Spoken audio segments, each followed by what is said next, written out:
Buenas tardes, estimados estudiantes. Vamos a iniciar nuestro curso, nuestra clase de ontología. Estamos analizando las hipótesis del Parménides.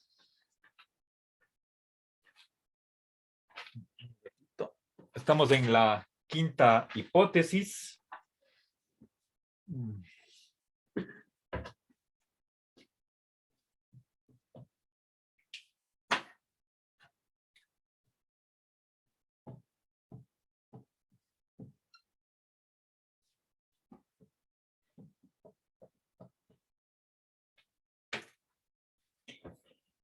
Bien, estamos analizando el pasaje 162 AB. Avanzamos hasta la afirmación número 7 de las 12 que son. Voy a poner en el pizarrón lo que hemos avanzado hasta el momento. Estimados estudiantes, he escrito en el pizarrón las 7 afirmaciones que expliqué la clase pasada y voy a continuar a partir de aquí. A ver, simplemente leamos, ¿sí? Primera afirmación, X es inexistente. Recuerden, la quinta hipótesis es que si lo uno no es, ¿sí?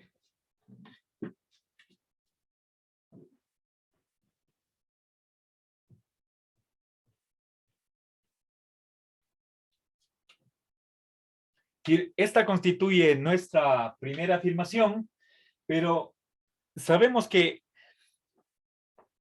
este pasaje está hablando acerca de lo uno.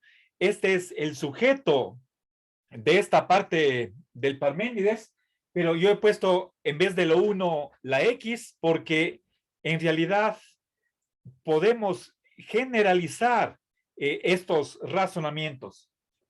Si es que es inexistente, bueno, eso debería estar unido por conversión, ¿sí?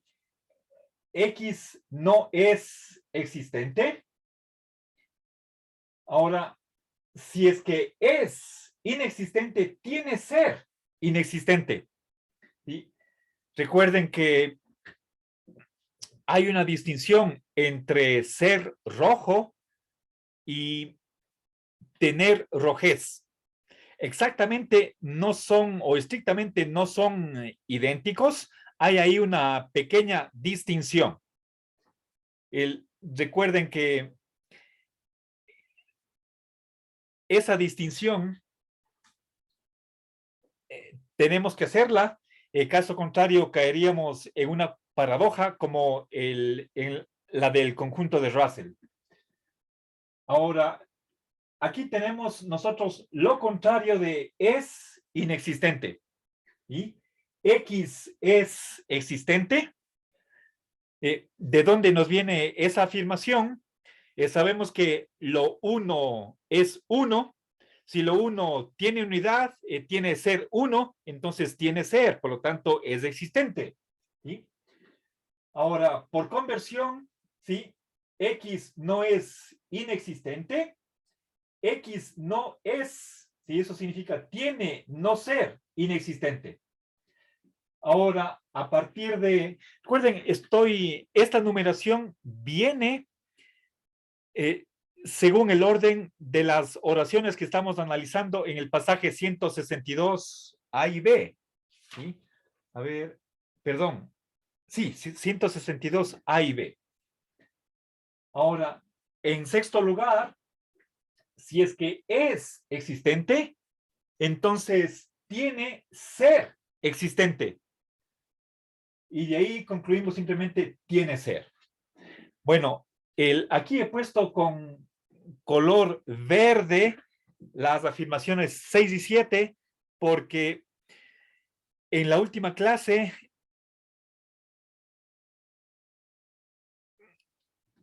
a la primera le di el número 7 y a la segunda el 6, es decir, al revés de lo que es el orden lógico. Pero seguramente es el orden de aparecimiento en la traducción que estoy siguiendo. Bien, entonces, a partir de aquí, avancemos. Y en este momento les comparto la pantalla para poder avanzar. Bien. Por favor, ¿me confirman que están viendo el texto? Estamos aquí en 7. ¿Sí ven? Sí, profe. Ya, perfecto. Entonces, ya. Ahora, verán, vamos aquí, voy a 8. A ver, leamos, dice, lo existente, ¿sí? Ya, debe tener el ser implicado en ser existente, ¿sí? Y el no ser implicado en no ser inexistente, ¿sí? Si va en absoluto a tener existencia. Bien. A ver, lo que me interesa aquí es añadir lo siguiente, ¿sí? Recuerden, primero les leo el pasaje textual del Parménides y luego completo este esquema que estoy realizando. Bien, aquí como 8, ¿sí? Hemos visto que estamos hablando de que X es existente, X tiene no ser inexistente, y de ahí concluimos 8, X tiene no ser.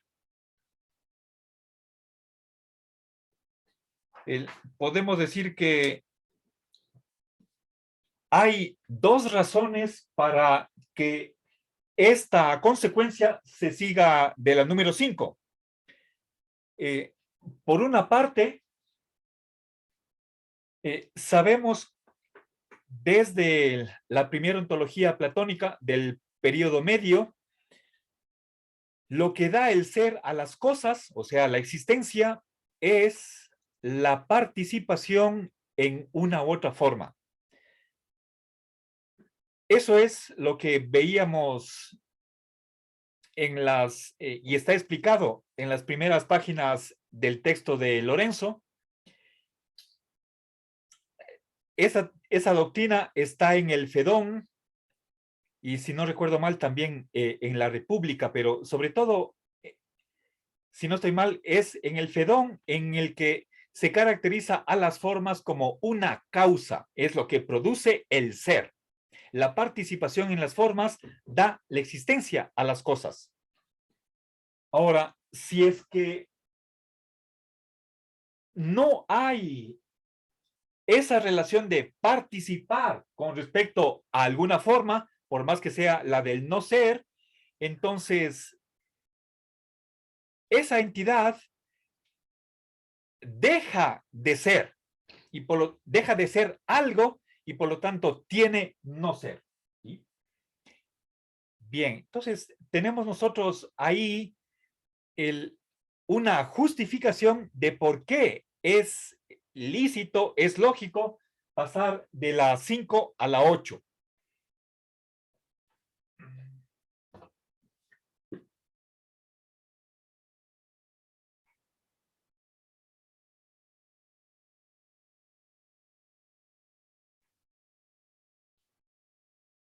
Bien. Entonces, X tiene no ser, pero anteriormente hemos concluido que X tiene ser. Por lo tanto, unimos ambas cosas.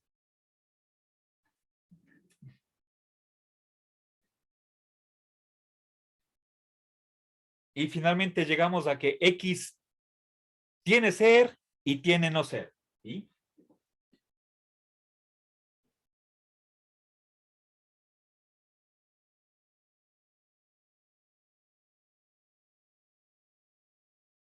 Es simplemente por conjunción.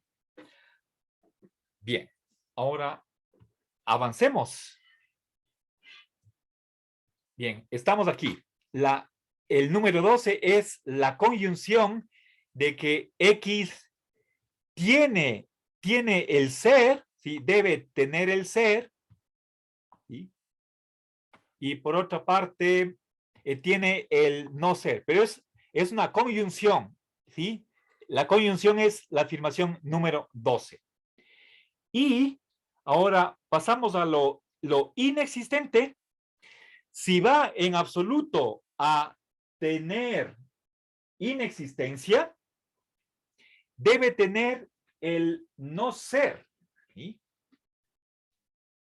Debe tener, a ver, el no ser existente, a ver, dice 9. Vamos aquí a la afirmación número 9. Debe tener el no ser implicado en no ser existente. A ver, aquí voy a cambiar los números. Perdón, este orden está mal. Aquí es 9 y acá 10. ¿Ya? En no ser, ya. Bien, entonces vamos con esta parte. A ver, cuando dice lo inexistente,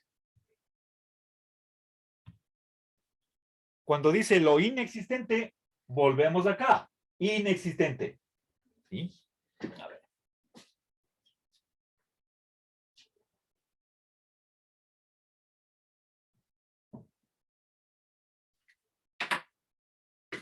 Bien. Entonces, en primer lugar,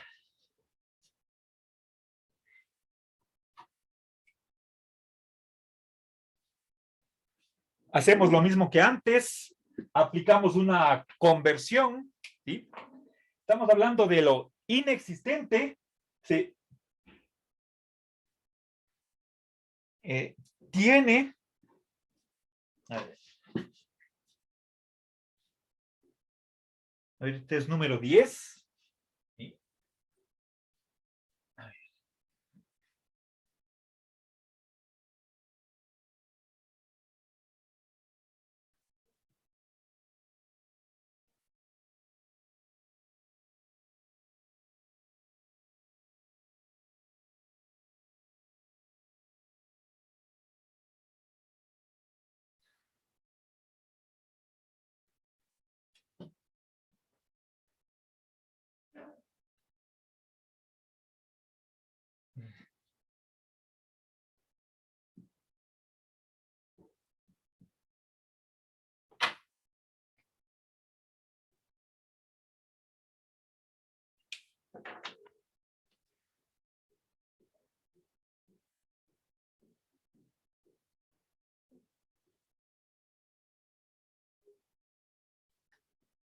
Bien.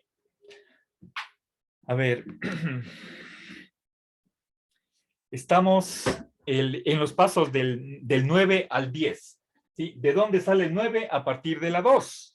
¿Sí?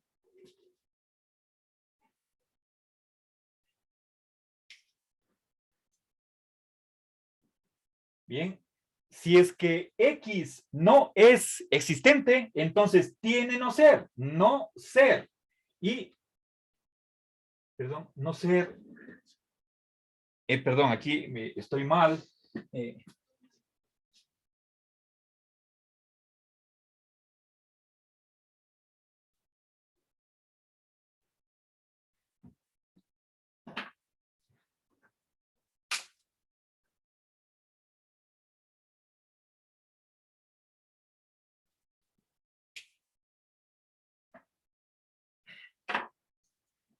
Tiene, si X no es existente, si no es phi, tiene el no ser phi. Y nuevamente de la 9 pasamos a la 10.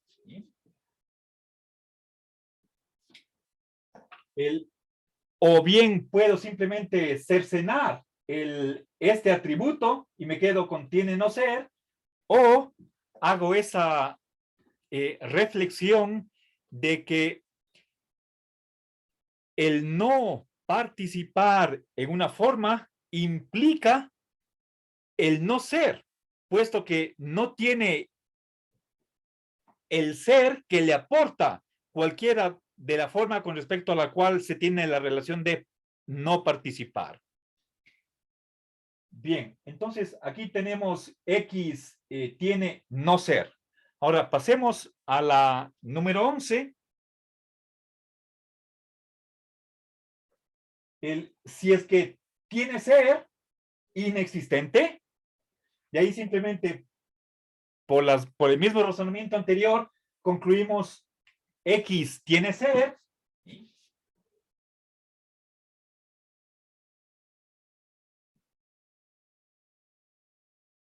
Y X tiene ser, X tiene no ser.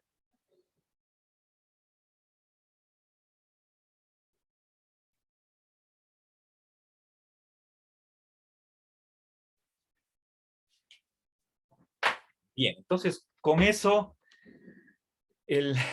acabamos el análisis de este pequeño pasaje.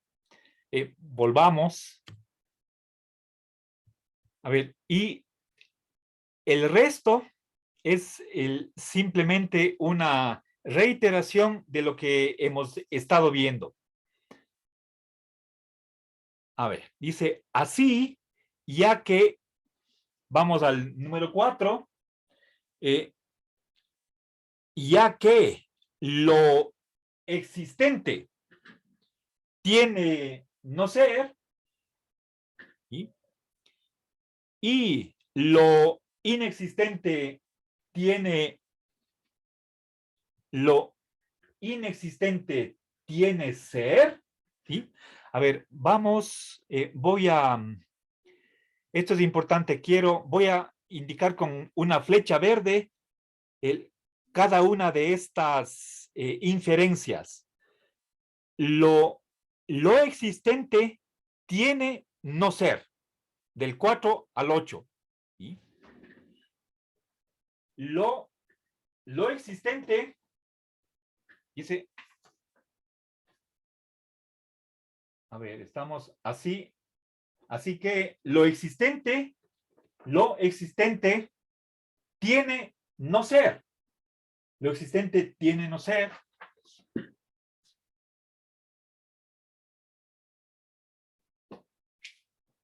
¿Sí?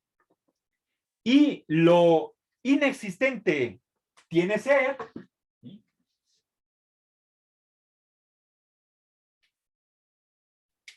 Entonces, fíjense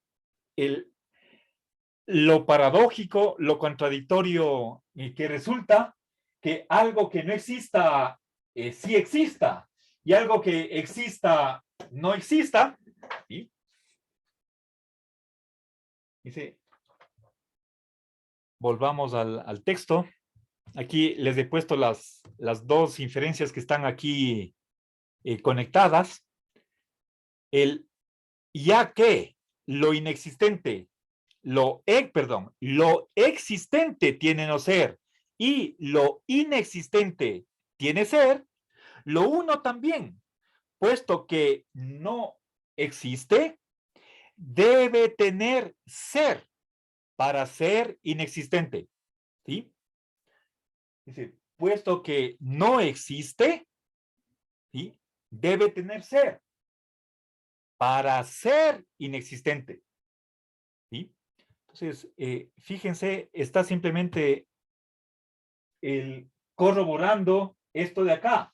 La hipótesis quinta es que lo uno no es, pero en el sentido existencial. ¿Sí? Recuerden que el verbo ser, cuando no está seguido de un atributo, es decir, si es que no es copulativo, adquiere un significado existencial. No es significa no existe. Entonces, si es que es inexistente, tiene ser. ¿Sí? Eso con respecto a lo uno. A ver, entonces,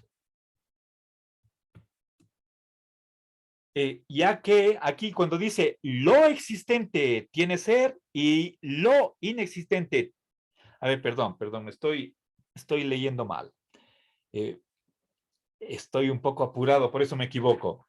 A ver, fíjense, la afirmación 4 como la 1 son generales. No está hablando de lo 1, sino de lo existente. ¿Sí? Lo existente Eso es el número 4, y acá el número 1, lo inexistente. Puesto que lo existente tiene no ser, es lo contrario, ¿sí? Puesto que lo que existe no existe, y lo inexistente tiene ser, si lo inexistente existe, lo uno también, puesto que no existe, debe tener ser para ser inexistente. Así pues, parece que lo uno tiene ser si es que es inexistente, y también tiene no ser, ya que no es existente. Bien, entonces voy a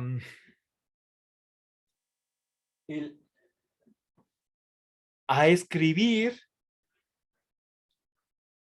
las dos conclusiones que están aquí mencionadas en la hipótesis 5 del Parménides. ¿Sí?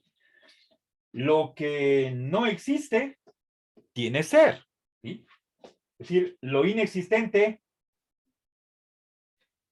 existe. ¿Sí? Tiene ser.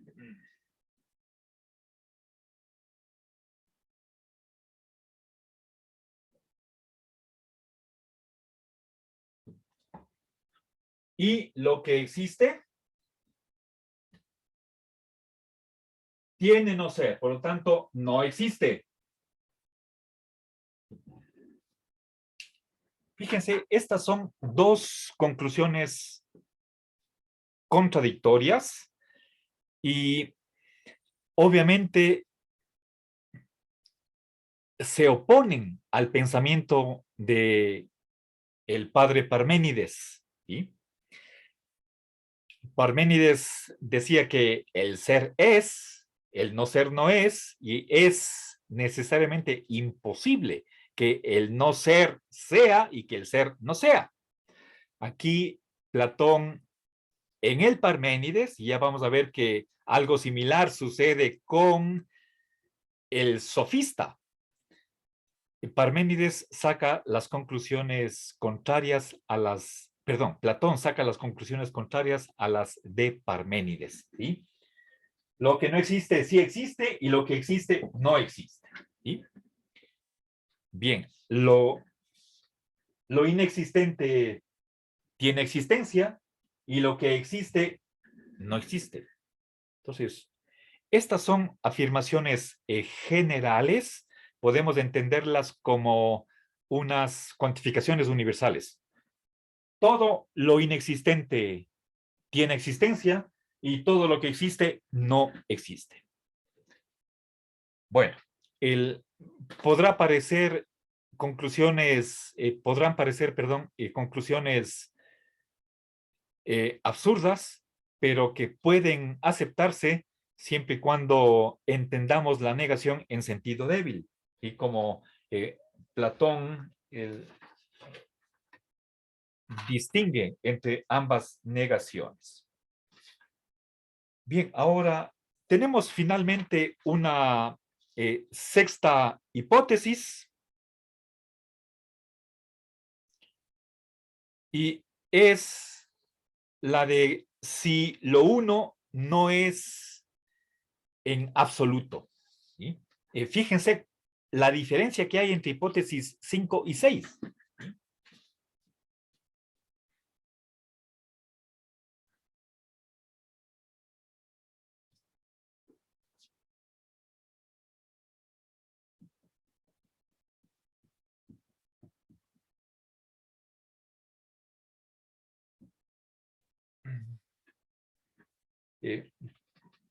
Por favor, aquí es importante que ustedes pongan atención a los símbolos que utilizo para ambos tipos de negaciones. Negación débil, lo uno no es. Aquí, negación fuerte,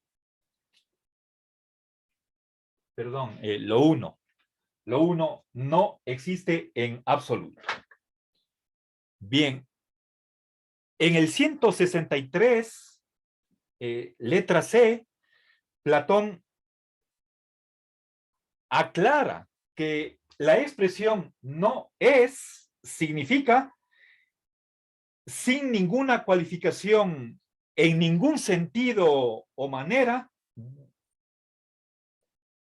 ¿Sí? Entonces,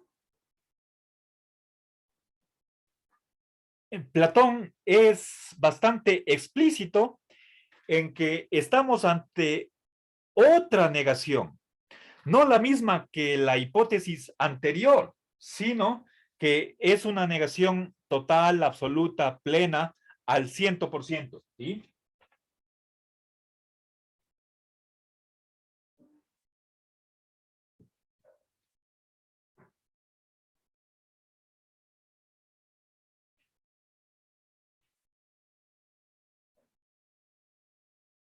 Bien.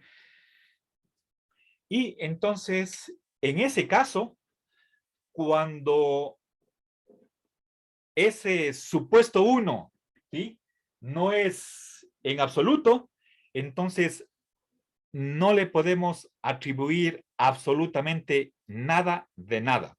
¿Sí? Lo que carece totalmente de existencia no puede poseer absolutamente ninguna propiedad o cualidad. ¿Sí? Y aquí, entonces, dice, nada existente le pertenece. ¿Sí?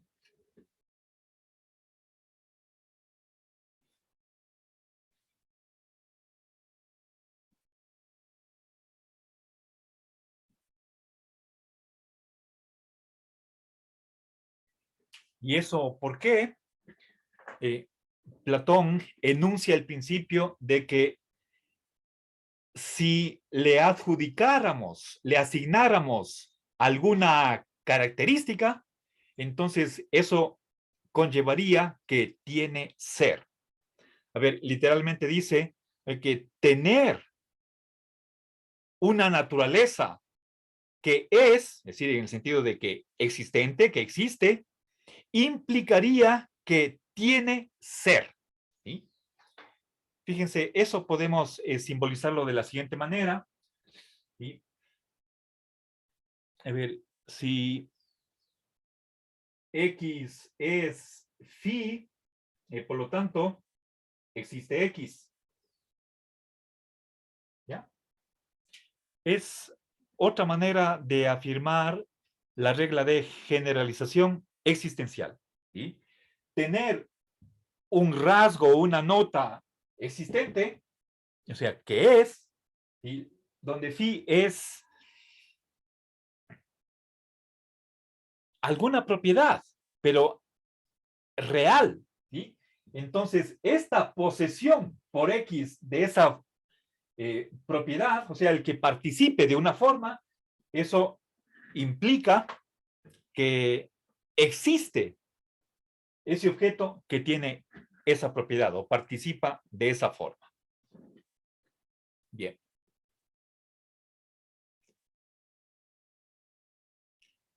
Entonces,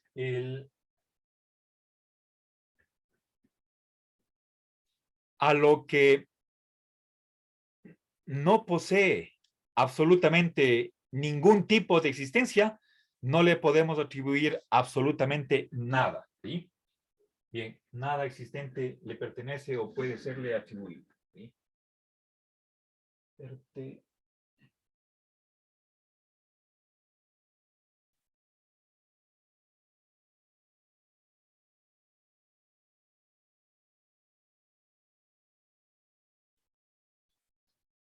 Bien.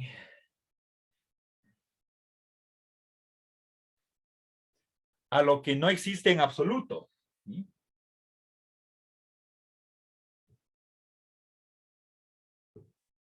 Bien.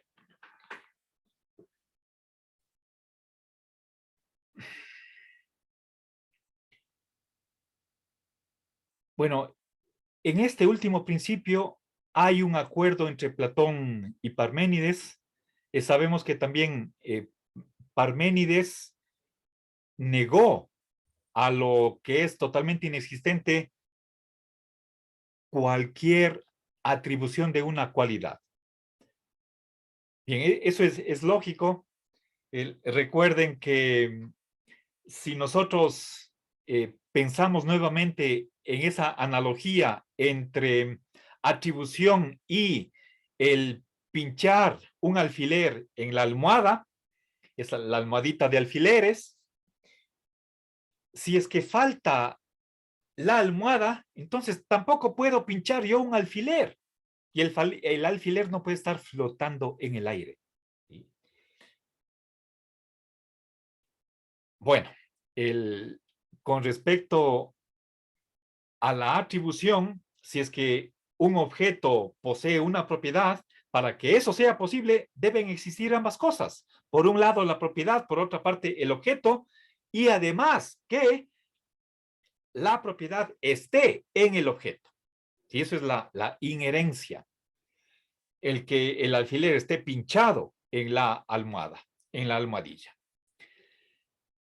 Bueno, entonces, con esto acabo las hipótesis del Parménides. Hemos examinado 4 hipótesis, la 1, la 2, la 5 y la 6. El resto nos hemos saltado. Y si no tienen ustedes alguna pregunta, alguna crítica, voy a pasar ahora al sofista. ¿Sí? ¿Qué es lo que nos dice Platón con respecto al no ser en el sofista? ¿Alguna pregunta? No, entonces voy a